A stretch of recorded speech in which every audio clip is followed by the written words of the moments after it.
કે વારસા હક અંગેના કેટલાક વિશિષ્ટ સંજોગો કહેવાય તેવા સંજોગોની બાબતમાં જે 5-6 કાલ આપણે એ સ્લાઇડો ઝડપથી ફેરવી હતી.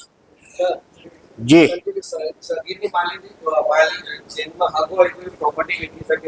શું સગીરની પ્રોપર્ટી વેચી શકાય નહીં, બરાબર? પણ સગીર એમાં જ અડધો ભાગીદાર છે અને બીજો અડધો ભાગ જે ધરાવે છે એને અર્જન્ટ જરૂર પડી ગઈ, એને કોઈ મોટું ઓપરેશન આવી ગયું તો એની જીવન મરણનો સવાલ છે, સગીર મોટો નહીં ત્યાં સુધી પોતાનું ઓપરેશન રોકી રાખશે. નહીં, એને કોર્ટની પરવાનગી લે તો 5-6 મહિનામાં મળી જાય છે ને. બરાબર. કોર્ટની પરવાનગીથી વેચી શકે, કોર્ટની પરવાનગી વગર ન વેચાય. બરાબર. તો કોર્ટની પરવાનગી લે તો 4-5-6 મહિનામાં મળી જાય. બરાબર. બીજી વસ્તુ શું છે કે સગીરનો હિસ્સો બાકી રાખીને પોતાની મિલકત તો વેચી શકે ને. પોતાનો ભાગ વેચી શકે નહીં.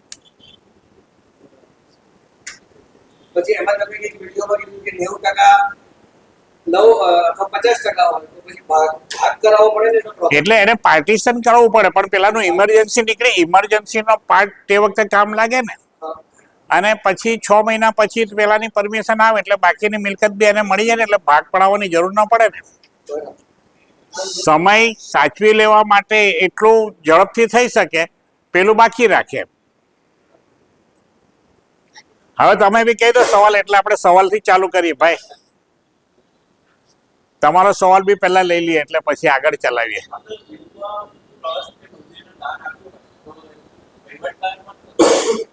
અચ્છા, વિલો આપણે લઈએ ને એટલે ચાલુ કરીએ. અત્યારે વારસા હક અંગે કોઈને પૂછવાનું હોય તો પૂછી લો.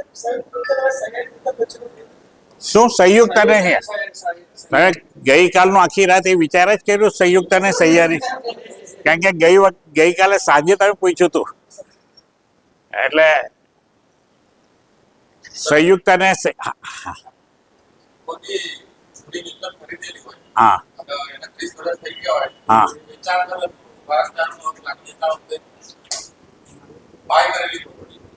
બાય કરેલી પ્રોપર્ટી હોય તો વારસદારો લાગતા જ નથી ને. ચલો સ્વપાર્જિત મિલકત હોય, સ્વપાર્જિત મિલકત હોય તો જ્યાં સુધી જેને ખરીદી હોય ને એ હયાત હોય ત્યાં સુધી એના વારસદારોનો હક લાગે નહીં. એ 30 વર્ષ હોય, 50 વર્ષ હોય કે ગમે એટલા વર્ષ હોય. એટલે સ્વપાર્જિત મિલકતમાં એની હયાતીમાં વારસદારોનો હક લાગે નહીં. છોકરાઓ છે પ્રેશર કરીને લખાઈ દેતા હોય છે, લખી દો ગાડી. જો એમાં તો કાયદો કંઈ કરી શકતો નથી.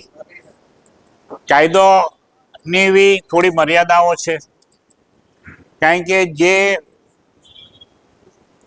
સમાજમાં આપણે રહીએ છીએ તે સમાજથી આપણે બધી પરિસ્થિતિમાં, નહીંતર તો બધાને કાયદો તો બધાને એમ જ કહે છે ને કે બધાને સમાન અધિકાર છે, સમાન હક છે.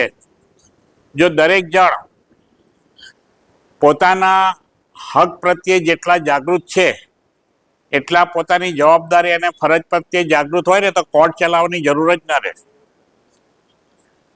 પણ આપણે હક પ્રત્યે જાગૃત છે ને ફરજ અને જવાબદારીમાંથી મુક્ત થવા માંગીએ છીએ.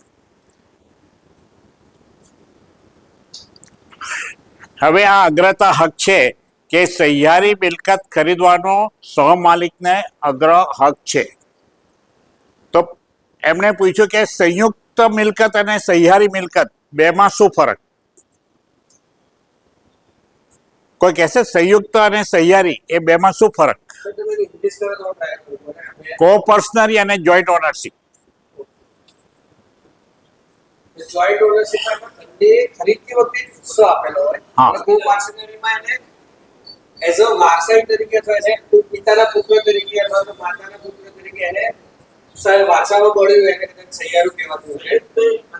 જોઈન્ટ એટલે એને ખરીદતી વખતે એનો ભાગ આપે છે કે પ્રાઇવેટ લિમિટેડના પાર્ટનર અથવા એલએલપી ના પાર્ટનર અથવા પાર્ટનરશિપ ફર્મના પાર્ટનર અથવા સોસાયટીના બધા મેમ્બર્સ એ બધા શું કહેવાય જોઈન્ટ કહેવાય. પણ જે કો-પાર્ટનર્સ એટલે કે કોઈ વડીલના કો-પાર્ટનર. તમે શું કહેતા હતા?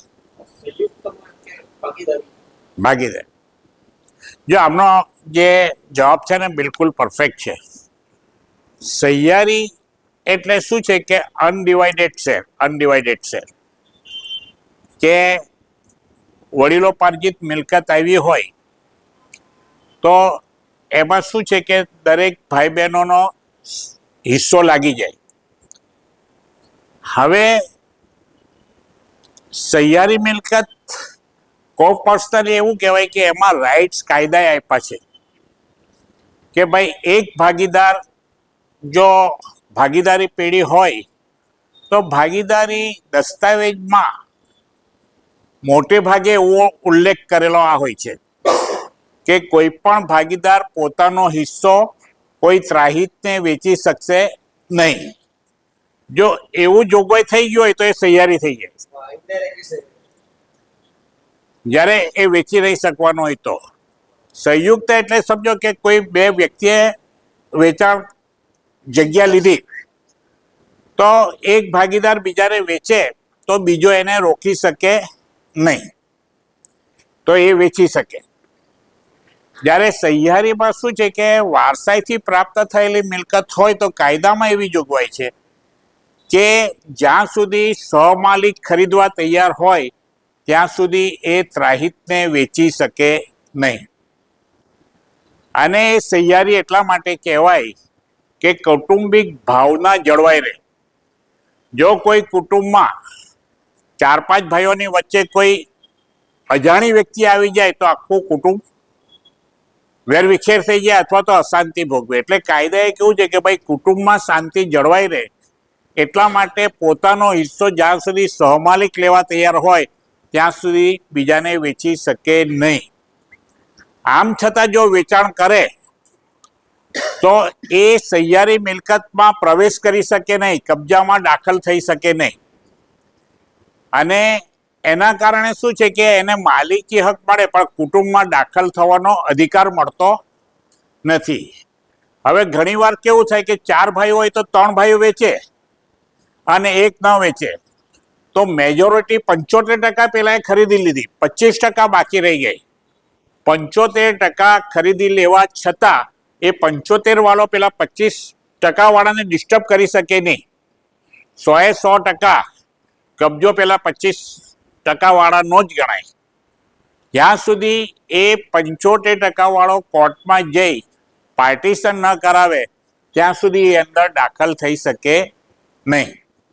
તો આ સહિયારી અને સંયુક્ત માલિકીનો ફરક છે.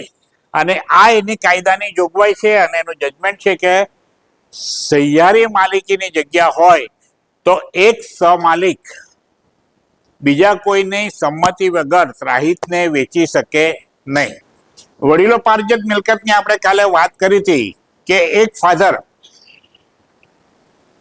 જો ગુજરી જાય છે તો એનો દીકરો, એના દીકરાઓ 2 દીકરા હોય તો એ 2 દીકરાને એમ કે બેઉએ સરખી વેચી લેવી. 2 દીકરા છે, 2 પણ એ વિલ કરીને જાય છે કે બેઉનો સરખો હિસ્સો. અને જો વિલ નહીં કર્યો હોત તો બી બેઉનો સરખો હિસ્સો જ રહેવાનો હતો કારણ કે 2 દીકરા હતા. પણ જો એ વિલ કર્યા વગર જાય છે તો એ જગ્યા વડીલો પાર્જિત થઈ જાય. પણ વિલ કરીને જાય છે તો એ બેને જે પ્રાપ્ત થાય છે તે સ્વપાર્જિત ગણાય. એટલે વિલથી અથવા બક્ષિસથી જો કોઈ ફાધર કે કોઈ વડીલ એના વારસદારને જે કોઈ મિલકત આપે તો એ વડીલો પાર્જિત ન ગણાય, સ્વપાર્જિત ગણાય.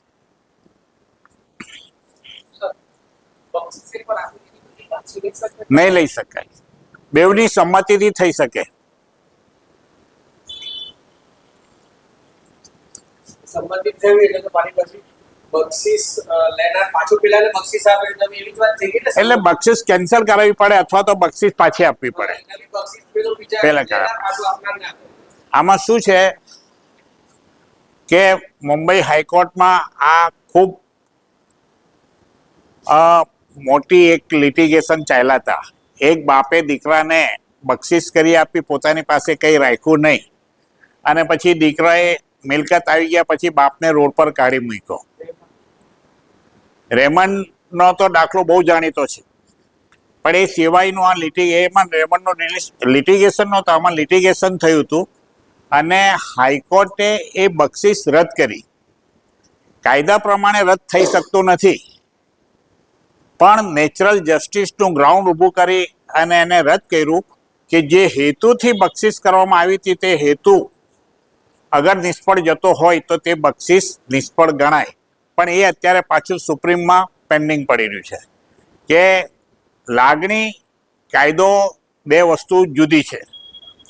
ટ્રાન્સફર ઓફ પ્રોપર્ટીઝ એક્ટમાં એકવાર રજિસ્ટર્ડ ડીડ થઈ ગયું પછી એ રજિસ્ટર્ડ ડીડ કેન્સલ કાં તો સિવિલ કોર્ટ કરી શકે કાં તો બેવ જણા મળીને કરી શકે. અને સિવિલ કોર્ટ ત્યારે જ રદ કરી શકે કે જો એ ટ્રાન્સફર કાયદા પ્રમાણે ગેરકાયદેસર હોય, એના જે નોર્મ્સ છે તે પ્રમાણે જળવાયા ન હોય તો જ એ રદ થઈ શકે. નેક્સ્ટ, પિતાના અવસાન સમયે જો દીકરી અપરિણિત હોય અને પછી લગ્ન કરે તો પણ એનો દીકરીનો પિતાની મિલકતમાંથી વારસાઈ હક જતો રહેતો નથી. ઓકે, નેક્સ્ટ, જ્યાં સુધી પત્ની કાયદેસર છૂટાછેડા ન મેળવે ત્યાં સુધી ભલે તે અલગ રહે પણ એને પતિની મિલકતમાં હક મળે. અત્યારે આ ઇસ્યુઝ પાછી જ લાગે છે. આના ઘણા બધા કેસો ખૂબ કમનસીબ મા બાપોને ભોગવવા પડ્યા છે.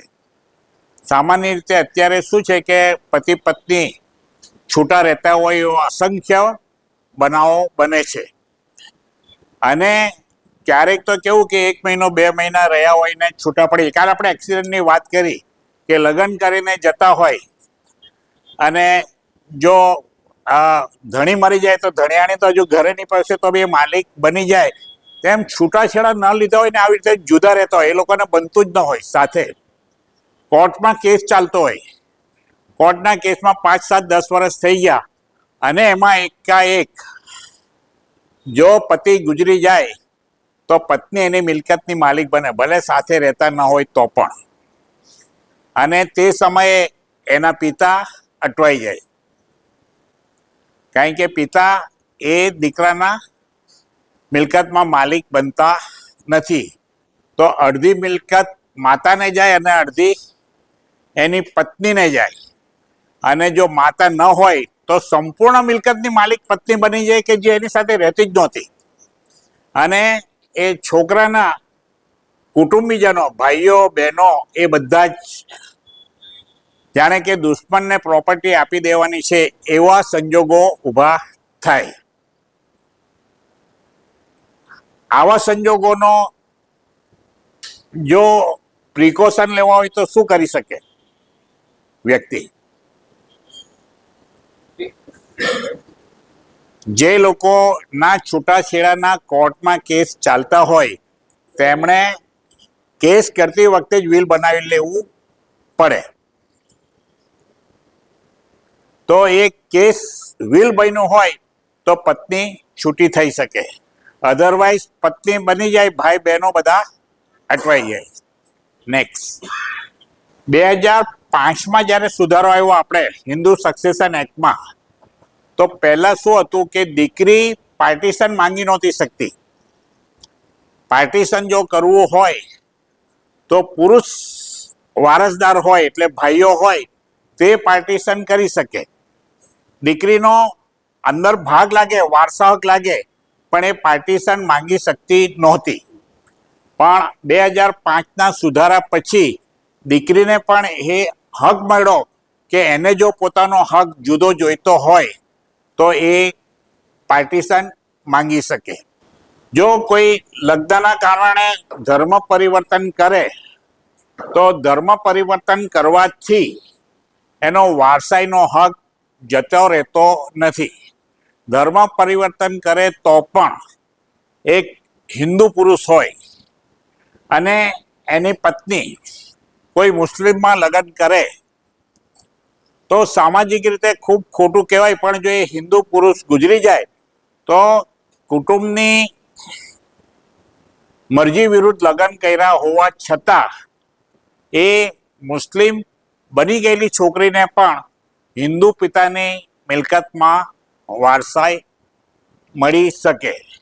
એવી રીતે રિવર્સ પણ એ જ છે. અત્યારે જે સુરતની અંદર એફિડેવિટ આપે છે ગ્રુપમાં પરિવર્તન નહીં સ્પેશિયલ મેરેજ થાય સ્પેશિયલ મેરેજ એક્ટમાં ધર્મ શબ્દ આવતો જ નથી. આ નોર્મલ મેરેજ તો થતા નથી.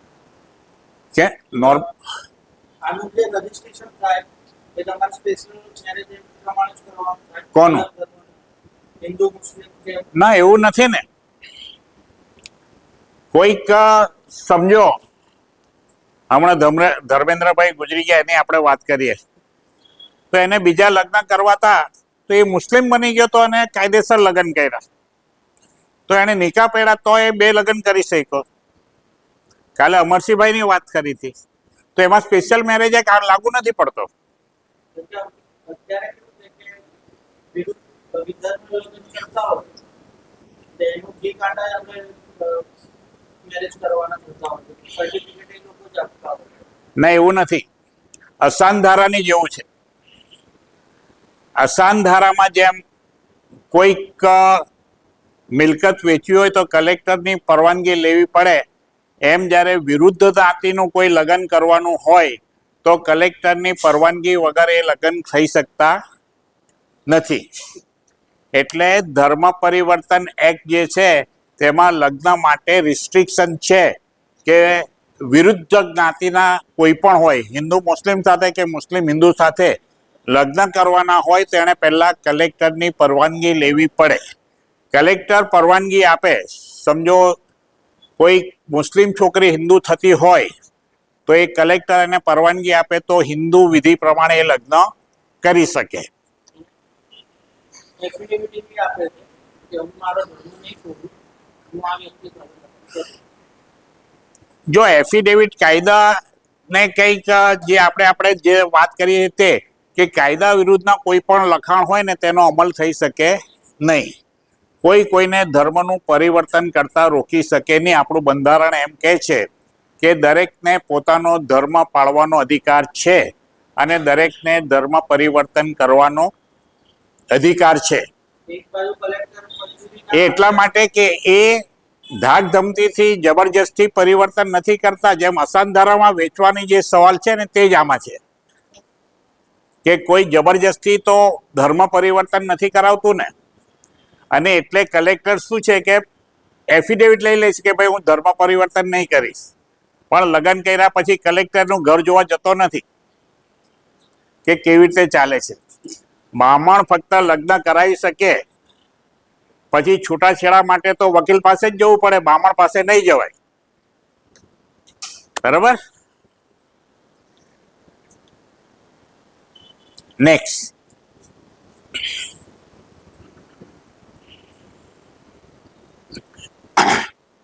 ભાગીદારી પેઢીમાં જો કોઈ ભાગીદાર ગુજરી જાય તો એના વારસદારોને ભાગીદારી પેઢીમાં વારસાઈ હક પ્રાપ્ત થાય નહીં, સિવાય કે ભાગીદારી દસ્તાવેજમાં એવું લખ્યું હોય કે કોઈક ભાગીદાર ગુજરી જાય તો એની જગ્યાએ એના કોઈ વારસદારને અથવા તમામ વારસદારોને લેવામાં આવશે તો જ.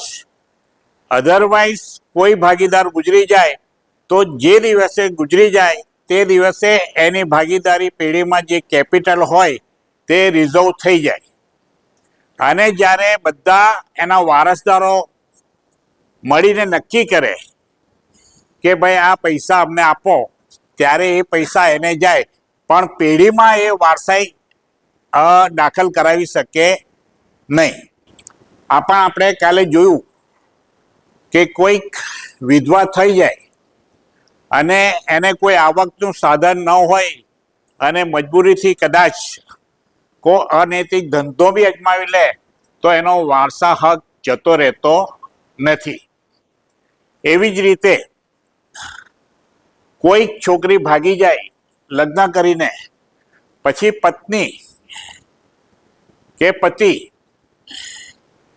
જો એની સાથે ન ફાવે અને છૂટા થઈ જાય તો સામાન્ય રીતે છોકરીની હાલત ગંભીર થઈ જાય છે. ન ઘરની રહે ન પતિની રહે.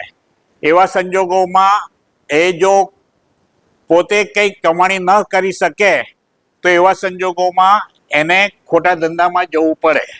પણ તે વખતે એને બે જગ્યા પર, એ ભલે પ્રોસ્ટિટ્યુશનના ધંધામાં હોય તો પણ એને બાપની મિલકતમાં અધિકાર મળે વારસાઈનો, અને પતિની મિલકતમાં બી વારસાઈનો હક મળે. કાયદેસર છૂટાછેડા ન થયા હોય તો કોઈ છોકરાને કે દીકરીને જો કોઈ દત્તક લે તો જે દિવસે દત્તક લે તે દિવસથી એ દત્તક લીધે જ્યારે બને ત્યારે જેણે દત્તક લીધા હોય તેની મિલકતમાં એને સગા દીકરા દીકરી જેટલો વારસાઈ અધિકાર મળે. પણ જે વખતે એનું દત્તક વિધાન કાયદેસર બને તો એના કુદરતી વાલીમાંથી એનો હક જતો રહે. એટલે કુદરતી વાલી ઘણીવાર કેવું થાય છે કે કોઈએ દત્તક લીધું, પછી કુદરતી વાલી તે વખતે સક્ષમ નહીં હોય, પણ પછી એ સક્ષમ થઈ જાય અને જેણે દત્તક લીધી હોય તે ગરીબ થઈ જાય. એટલે પેલો બિચારો એમ કે એના કરતાં હું ત્યાં રહ્યો તો સારું થતે, પણ ત્યાં પછી એને હક પ્રાપ્ત થતો નથી.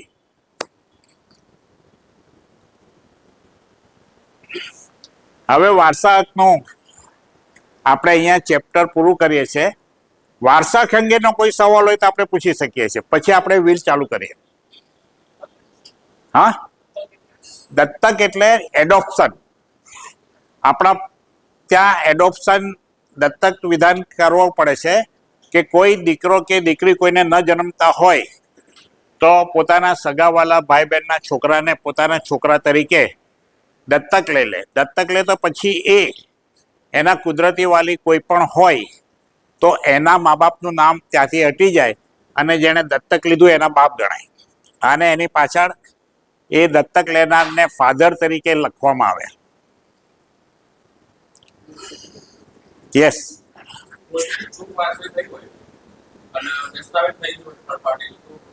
એટલે હા હા હા, સિવિલમાં દાવો કરવાનો.